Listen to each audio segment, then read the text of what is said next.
Yo, what is going on, guys? Welcome to the video. I hope your day is going great. Mine's been awesome. I just woke up and it's time to grind. As I said last night in my video, guys, I am now double uploading every single day, and if I can't get 2 uploads every day, I'm an absolute failure. We're out here on the grind, boys, and today it's the highly requested, and when I say highly requested, people have been asking for this ever since the Overwatch League ended, and I can no longer deny you guys. In this video, we're going to go over the best player from each Overwatch League team. So I'm going to go through every team from Shanghai Dragons all the way to the London Spitfire and pick the best player on each roster. Some teams will be easy, some teams will be very hard, guys. Just keep in mind that my opinion is obviously going to be different from your guys's. And if you disagree, just let me know down in the comments, and be sure to drop a like on the video. Subscribe to my channel for more daily Overwatch League content. I upload every single day, twice, guys. So if you want to stay updated on all Overwatch League, Overwatch World Cup, be sure to drop a subscription on my channel. And now, without further ado, let's hop into this video.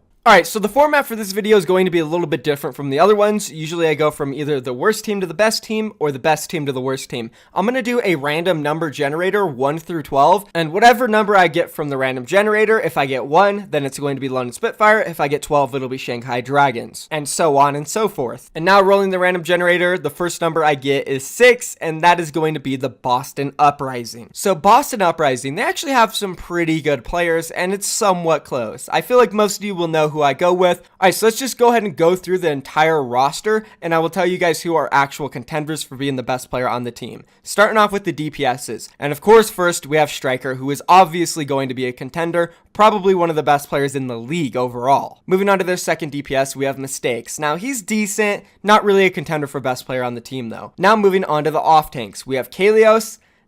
Similar to Mistakes, he's decent, but he really didn't impress me that much this season, so he's not going to be a contender. Moving on to the second off tank, we now have Note, who is definitely going to be up there with Striker as contender for best player on this team. Now moving over to the main tank, we only have one on this team, and it's going to be Gamsu. And Gamsu's pretty good. He's probably on the better end of some of the main tanks in the league, but I don't think he's the best player on this team. Note and Striker are definitely above him. Now moving on to the supports, there's actually 4 support players for Boston Uprising. First, we have Avast and Snow, who didn't play one game at all the entire season, so clearly they're not going to be up there. Oh, and my mistake, they actually have 5 supports. So moving on to the next guy, we have Aim God, who did get some play here and there. We didn't see him all that much, and when we did, he didn't look that great. So moving on to the next 2, we have Nako and Calyx, who were pretty much mostly the main starters for the regular season. Nako, he was pretty good early on. I think he did fall off a little bit by stage 4, but the whole team was underperforming. It wasn't really his fault. Then lastly, Calyx, he was okay. He did die a lot, definitely not one of the better players on the team. So that leaves us with Striker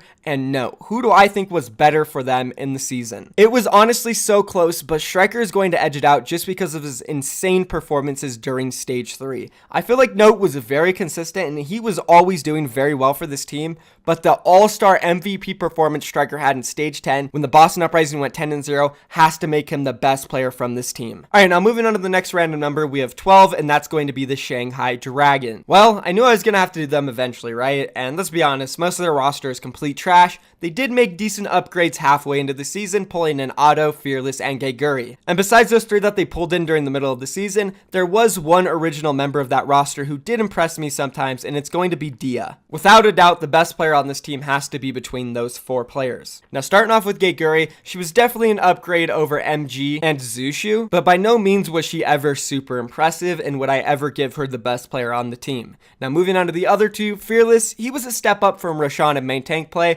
Again, though, similar to Geguri, yeah, more consistent than the last player, but not really that flashy or looked overall amazing. And that leaves us lastly with Dia and Addo, who actually did have some impressive play at certain times. They were flashy, they showed superstar level potential. And if it wasn't for Addo ever joining the team, I would give this to Dia just because his Widowmaker was super impressive at times. And despite all of the bad things that happened to him and the Shanghai Dragons throughout the season, he seemed to be pretty consistent. But unfortunately, Addo did join the team, and he played at a superstar level for multiple matches in a row, which was something we never seen from any player on the Shanghai Dragons. And I do believe that if they had one more stage left, that Addo could eventually carry them to at least one victory against somebody in the league. So for that reason, I gotta give Addo the best player from Shanghai Dragons.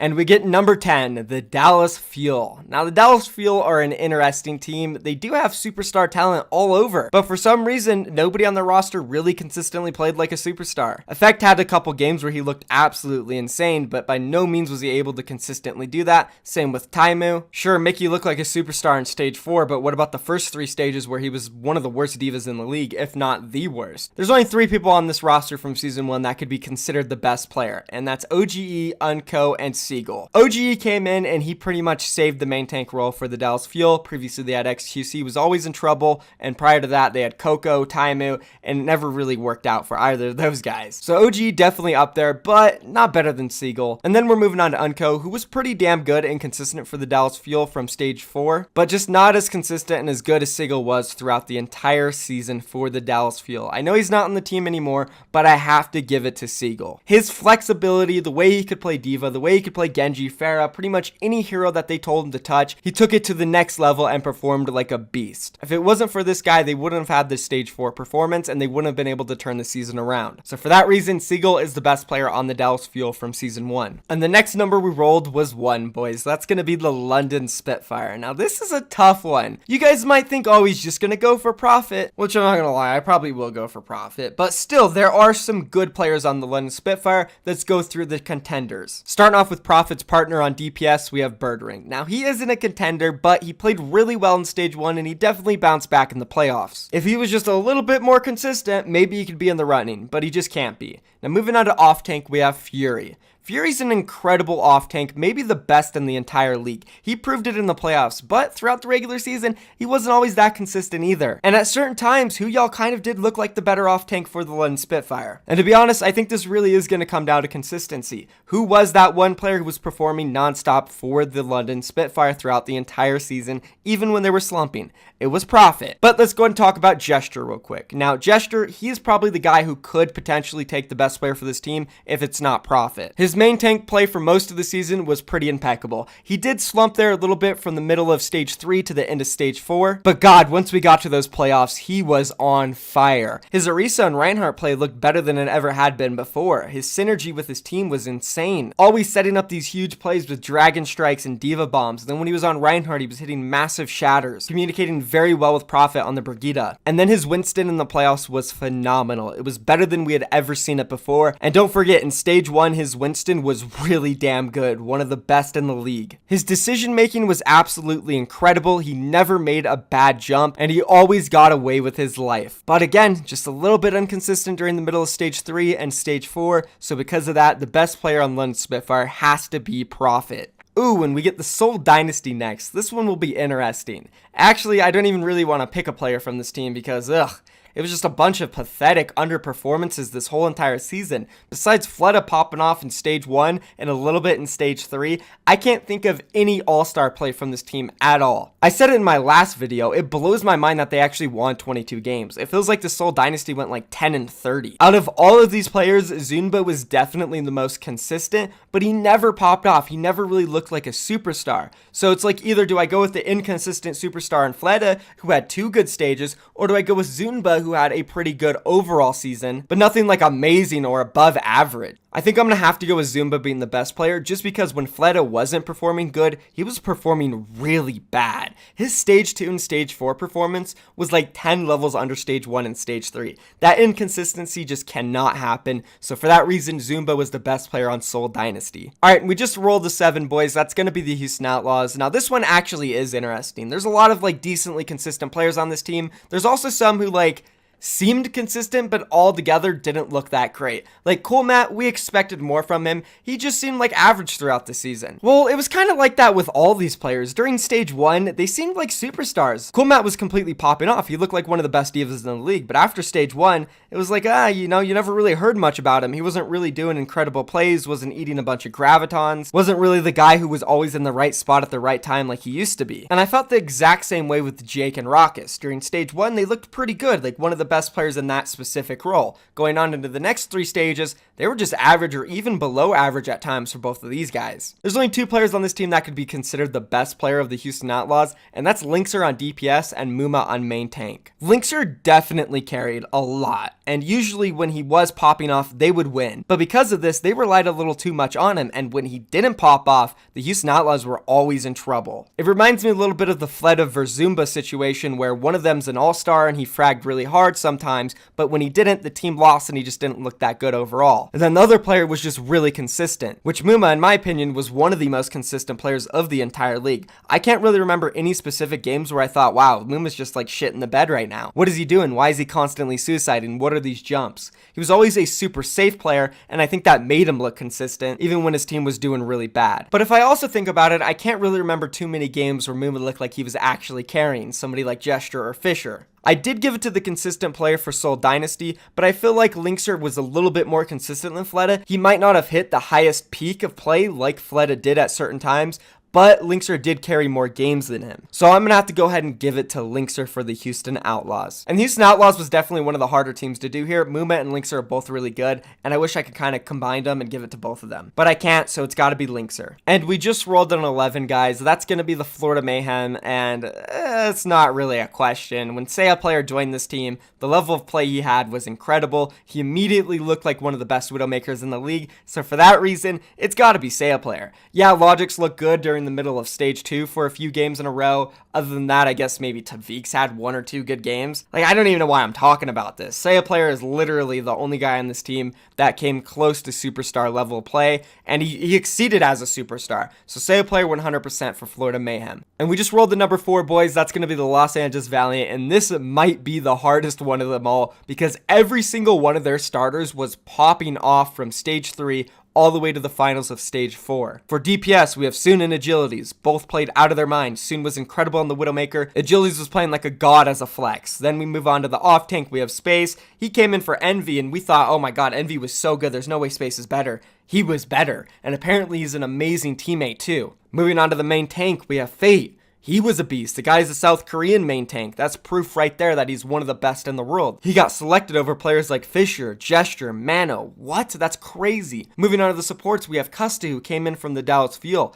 He seemed really good as well. And then lastly, we have Kareev, who moved over to flex support, and he was playing like a beast too. His Zenyatta was insane, and he was able to flex to so many different heroes on this role. And then it makes it even harder to pick one of these guys because all of them shit the bed in the playoffs. It's not like one of them played really good while the rest of them were bad. It was just overall a bad team performance. So I have to base this off of the last 2 stages. Who is the best player for the LA Valiant? It's gotta be between Space and Agilities. Out of the 2 tanks, I would pick Space over Fate. I feel like he came into the roster and completely revitalized the team. And then for DPS, it has to be Agilities because he was just a flex god in the last 2 stages. He was playing everything for this team at the highest level possible. And this was all after getting sat down in front of In-N-Out and being told, yo, you're gonna get cut, buddy, if you don't step it up. Well, he stepped it up. So between Space and Agilities, I just want to flip a coin. Oh my god. Help me, guys, help me. Okay. I'm gonna have to go with Space, guys. He was so damn good. There was too many games where he played impeccable. Like, literally had 0 or 2 deaths in like a 4-map series. And also, I think the tank play from the LA Valiant was really why they were able to make it so far. Yeah, the DPS were really good, but the synergy between Space and Fate was insane. So for those reasons, I gotta give the best player on the LA Valiant to Space. And now moving on to the rank number 3, New York Excelsior. This one's fun. Obviously, there's some really good players on this team. We have Sabiolbi, Libero, Jonak, Mano, Pine, Mako. Like, every role, there's a superstar.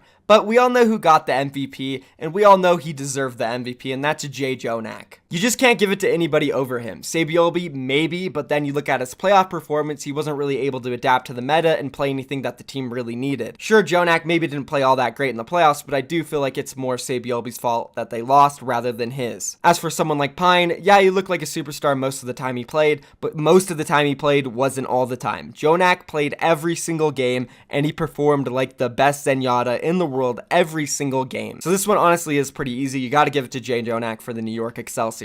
And now it's number 9, the San Francisco Shock, and this one's between 2 players for me, just straight out the bat. Nobody was better than either Architect or Sinatra. Yeah, Dante was pretty close, and the supports for San Francisco Shock were pretty good as well. But when Architect came in, this team really went from like tier 3 to tier 2, even close to tier 1. They were all of a sudden going to game 5 with the best teams in the league: LA Gladiators, LA Valiant, New York Excelsior, Philadelphia Fusion, literally pushing them to the brink. And it was mostly due to the DPS performance by Architect and Sinatra. For Architect, he was a super flex. He would play the Widowmaker, he would play the Projectile, the Hit Scan, and no matter what he was on, he was performing really well. As for Sinatra, he was a pretty damn consistent tracer. He played really good when you needed him to, and he never really shit the bed other than like a couple games when he first started. But of course, I gotta give it to Architect over Sinatra. He was too much of a flex, and the level of play he had was really insane. I do believe Architect is going to take the San Francisco Shock to the next level. Moving on now to the rank 2 Philadelphia Fusion. This one's really easy. We all know it's Carpe, but let's think about it for a second. If Carpe was on this roster, this would be a very hard decision. We got EQO up there, Poco up there, Neptuno up there, potentially Shadowburn or Snillo. Since Carpe wouldn't be playing, they'd need another all-star DPS player, and when those two played, they were still really good. But again, Carpe's just on the team, and it's Carpe. He played one of the most incredible seasons, and maybe EQO is just a little bit close. You got to give EQO some points for being unknown. We all knew Carpe was going to be good. Maybe not this good, but it's simple. It's got to be Carpe for the Philadelphia Fusion. And we made it, guys, all the way to the very end. The last team is going to be the Los Angeles Gladiators. This is a tough one. Well, honestly, it's not really that tough. I want to give it to Fisher. I need to give it to Fisher. The only problem is, what the hell did Fisher do at the end of the season that, in my opinion, completely ruined their playoff chances? Did he do something so bad that it warrants him not being the best player on the team anymore? It's arguable, because him not playing technically did ruin their season, and they possibly could have gone further. Surefour did play very well. Shaz played very well. Bishu played very well. Hydration played pretty good. There are some good players on this roster. Obviously, none of them were better than Fisher when Fisher was playing. So I think regardless of what happened with Fisher and the LA Gladiators, the best player of the season for them was definitely Fisher. And that's the video, guys. Be sure if you enjoyed it, drop a like on it, leave a comment down below letting me know if you agree on my picks. If not, who do you think are better? And that's pretty much it, guys. Expect another upload tonight. So basically, my plan is to upload a video per day talking about all the news that happened that day and that night, doing predictions, stuff like that. And then in my second video, I'm going to do something like this, a fun concept like best player on each team, or top 10 players, or who should join the Overwatch League next season. Just random videos that don't have anything to do with like the day or what happened today. They're just going to be ideas that I and you guys come up with that I should do. And that's it for the video, guys. Thank you for watching. I'm out of here. Peace.